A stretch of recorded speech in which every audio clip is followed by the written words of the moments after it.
Daí o garfo. Vai. Aí, um pouquinho sim, só.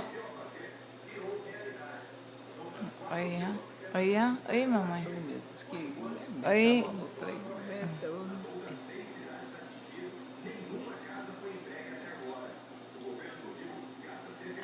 Que é isso, Duda? O que é isso que você tá fazendo? Bebendo caldinho?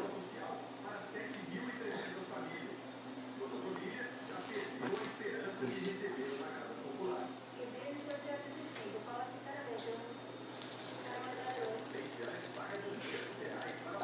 Tá gostoso, minha filha, esse caldinho? Você gosta? Você gosta de caldinho? É de morango. É de morango? Nossa, mãe. Miojo de morango? Dá o garfo agora, vou lá comer. Toma esse garfo aqui. Como agora pra mamãe ver? Come aí pra nós ver que tá gostoso. Nossa senhora. Vai, mãe. Vai comer. Tudo, meu amor. Deixa pra mim, minha filha, um tatão. Nossa, você vai gostar de miojo assim lá em casa. Tá gostoso, minha filha? Aí a vizinha falou pra não desce leite, não, porque leite com fermento não. Eu desço no macarrão. Oh, meu Deus, com tudo, linda. Com tudo, lindeza. Opa.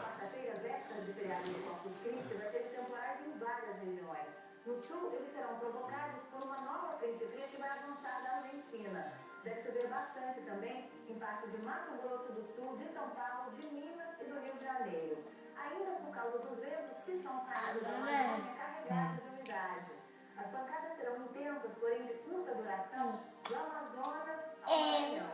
Chove mais fraco do Recôncavo ao Rio Grande do Norte. As três. Cuidado, vai. Velho. É, mãe. Amanhece friozinho, com 14 graus em Porto Alegre. Bebel, cuidado com o macarrão. A temperatura sobe só até os 17 graus em Curitiba. No Rio, ao contrário, deve fazer calor de Come. 21. No Você falou que ia comer tudo.